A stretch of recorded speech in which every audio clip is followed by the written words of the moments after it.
Hamas, a militant group from Gaza, coordinated an unprecedented attack early Saturday on Israel by land, air, and sea, shocking the country and the world. מה שקרה היום לא נראה בישראל, ואני אדאג שזה לא יקרה יותר.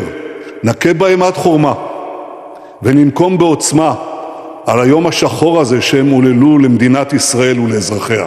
And a senior official in Hamas said Saturday's attacks are only the beginning of the conflict. The country right now is just going into fight mode, survival mode. Though Israel and Hamas have been entangled in a decades-long conflict in Gaza, here's why this attack is different and what it could mean for Israelis and Palestinians.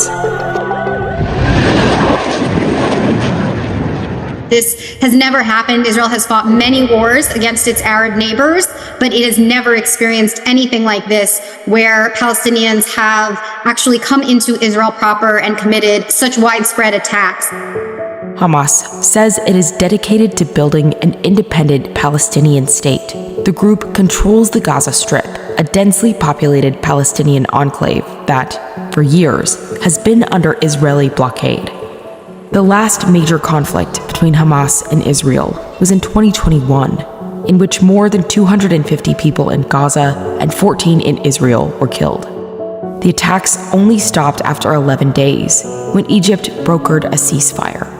Is most interesting is that in recent months, I would say that Israel has actually described Hamas as being somewhat more reasonable and more of a partner than some other elements within Palestinian society. And so it seems that whatever message they were sending to the Israelis, it was very clearly deception.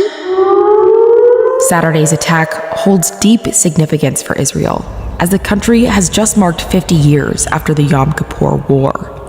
It was October 6th, which is an attack that was launched against Israel by Syria, Egypt, and several other Arab countries, and in which Israel was completely unprepared, had a very similar experience. They were caught off guard. Though caught by surprise, Israeli soldiers fought Saturday evening to regain control and expel militants from local towns and villages. החמאס פתח במלחמה אכזרית ומרושעת. אנחנו ננצח במלחמה הזאת.